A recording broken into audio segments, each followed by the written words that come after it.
자기 범죄를 이어가기 위해서 다른 사람한테 굉장히 호의적인 스노프 필름이라고 성적 가학증, 소화기호증 성향이 굉장히 높게 집 바로 밑에 톱을 2개를 숨겨놨어요. 네, 여러분 반갑습니다. 오랜만에 인사드립니다. 추석 명절은 어떻게 잘 준비들을 하고 계시는지요? 같이 하시는 두 분 인사드리겠습니다. 안녕하십니까, 서한서입니다. 안녕하십니까, 고지용입니다. 저희가 오늘 준비한 내용은 안양 초등학교 학생 2명이 사망한 사건입니다. 실종 82일째 되던 날 수원 호매실 나들목에서 어린이로 추정되는 토막난 사체가 발견됐다. DNA 검사 결과 사체는 바로 사라진 이혜진 양이었다. 경찰은 피해자와 같은 동네에 사는 정 씨를 안양 초등학생 실종 살인 사건의 유력한 용의자로 지목하고 검거했다. 이 사건들 워낙 많이 알려지고 보도도 많이 되고 해서 여러분들 알고 계실 텐데요. 이 범인 정성현이가 지금도 교도소에서 나는 억울하다, 수사가 잘못됐다, 이것을 주장하고 있습니다. 우리 권일영 교수님도 정성현 사건 프로파일러로서 좀 활동을 하신 거죠? 네, 이 사건은 우리가 예전에 한번 잠깐 언급을 했었던 것처럼 사건 발생하고 나서 한 일주일 정도 지난 후에 현장에 투입이 됐었습니다.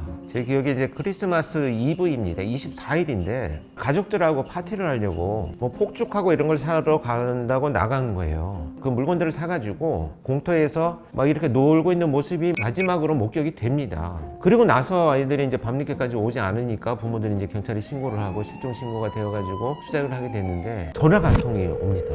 예비군이 훈련을 받던 중에 야산에서 소변을 보려고 한적한 곳으로 좀 이동을 했는데 시신이 매장되어 있다 라는 신고를 합니다. 시신이 훼손된 상태에서 이렇게 매장이 되어 있다 보니까 CSI 요원들이 출동을 했죠. 신원을 확인을 해야 되니까. 그런데 보니까 성인이 아니었던 거예요. 대대적인 수색이 진행이 됐고요. 그 지역에 이렇게 야산들이 있어요. 헬기까지 다 동원이 됐던, 결국 사망한 채로 발견된 이런 사건입니다.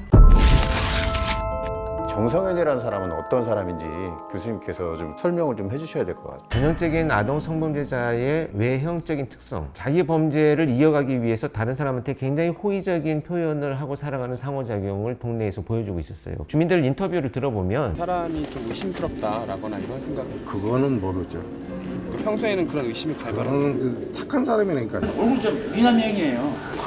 그 사람 사람을 죽였나 싶어요. 아이들을 불러서 평상시에 과자도 잘 사줬다, 아주 친절하고 조용한 사람이었다. 성범죄가 이렇게 발전해 나가는 것은 제가 누차 말씀드린 것처럼 그 성착취물을 보고 그런 물건들을 또 구입하거나 준비하고 그 다음에 결국 실행하는 단계까지 올라간다고 말씀드렸잖아요. 혹시 스노프 필름이라고 들어보셨습니까? 그 스노프만 한 1,400개가 넘는 영상을 소지를 하고 있었고요. 제가 압수수색 갔을 때 집에 가보니까 컴퓨터가 2대인데 2대가 전부 성착취물이 가득 찬 거예요. 일상을 들어보니까 낮에 잠을 자고요. 성착취물이 있는 사이트나 이런 데 가가지고 엄청나게 드래그를 해가지고 다운로드를 해놓고 나가서 일을 하러 가요. 여러 가지 이제 생계를 벌기 위한 이런 일들을 하고 새벽에 집에 오면서 이제 술을 사가지고 집에 와서 먹으면서 그걸 보고 또 잠이 들고, 그래서 실제 감정을 하고 나니까 이 정성현이는 그 성적 가학증, 소화기호증 성향이 굉장히 높게 나타났습니다. 그리고 자백을 받기가 쉽지 않으셨을 것 같은데요. 이 사건에서의 프로파일링을 할 때 첫 번째 과제는 일단 모든 증거가 나왔어요. 그렇기 때문에 증거를 찾고 여죄를 찾고 이런 역할로 투입이 된 게 아니고 일단 어떤 심리적 과정이나 변화를 겪고 있느냐, 지금 현재 그것을 파악해야만 신문 전략을 쓸 수가 있어요. 처음에 입을 연 것이 뭐였었냐면, 사실 내가 음주운전을 했다, 술을 마시고 오다가 집으로 오는 길에 아이들을 채워서 할 수 없이 아이들을 트렁크에 싣고 집에 와서 고민을 하다가 시신을 훼손해서 유기했다, 이런 말도 안 되는 주장을 하기 시작을 했죠. 어찌됐건 이제 이 아이들의 죽음과 관련이 있다라는 것으로 한 발짝 넘어가기 시작을 합니다. 범행은 인정했지만 범행 과정과 그 동기에 대해서는 순순히 자백하지 않았다. 경찰이 결정적인 증거를 확보한 시점에서도 말 바꾸기는 계속됐고 경찰의 수사 논점을 흐려놓기까지 했다. 자, 그 정성현이 범행 장소인 집 바로 밑에 톱을 2개를 숨겨놨었어요. 당일 사건이 일어난 이후에 지역 내에서 그런 톱이나 이런 것들을 구입해 간 사람이 있느냐를 찾았어요. 기억은 확실히 안 난다라고는 하지만 톱을 사갔던 것이 확인이 됐어요. 범행에 쓰인 톱은 이미 숨겨놨기 때문에 내가 집수리 하느라고 이 톱을 가져왔다, 이렇게 제시를 하고요. 아주 수사에 올라오는 좀 미묘한 이런 계략을 준비를 해놨던 이런 놈이죠. 어쨌든 이 정성현이가 지금 감옥 간 지도 거의 14년, 뭐 13년 이렇게 됐지 않습니까? 아직도 헛소리를 하고 부인을 하고 있다 이러던데. 네, 부인하고 있습니다. 이 수사 잘못됐다. 자기가 증거로 채택하고 주문했던 CCTV 다 폐기했다 그러는데 수사에 필요 없으니까 폐기한 거죠. 재심이라도 하려는 건가요? 얘? 그러니까 목표는 그거 같아요. 목표는 어떻게든 재심을 끌어내서 무기로 감형을 받겠다는 건데 가능성이 없습니다. 사형이었죠? 사형입니다, 사형. 사형을 대기하고 있는 사람이 거의 60명 넘는다는데 이런 사람들 어떻게 전혀 개화가 안 되고 있는 거죠? 교화라고 하는 것은 거시적 측면에 접근해야 된다 이런 의견을 갖고 있고요. 그래서 빨간펜 하나 들고 다니면서 X 쳐주세요. 근데 빨간색으로 아무리 이름 써도 네. 일찍 안 죽는다니까.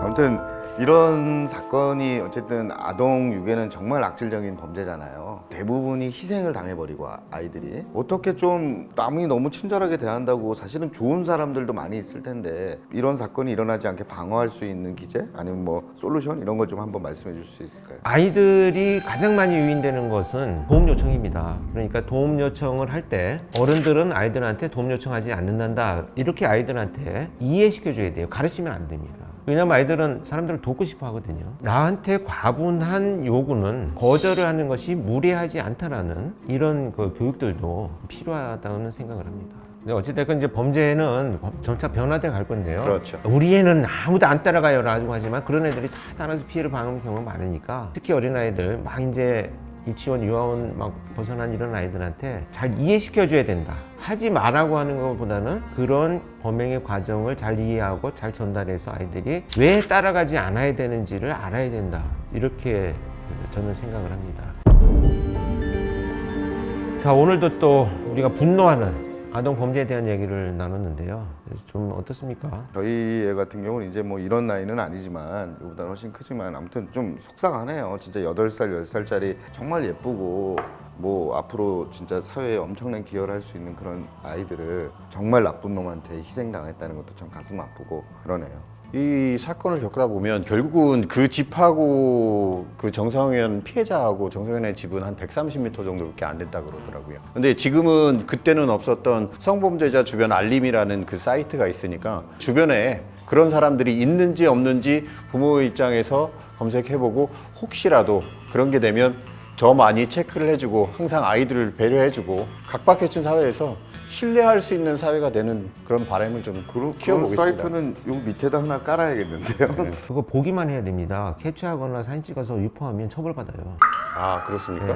그런 거 잘 못해요. 그래서 우리 지금 성범죄에 대해서 본질적으로 좀 우리가 만든 법들이 좀 어떠한지 사실 조금씩 좀 상세하게 좀 들여다볼 필요도 있지 않나 하는 생각을 또 이 사건을 통해서 한번 해봤습니다. 자, 여러분 어쨌든 이 방송을 통해서 여러분 도움이 되시기를 바라고 또 저희는 다음에 다른 내용으로 찾아뵙도록 하겠습니다. 고맙습니다.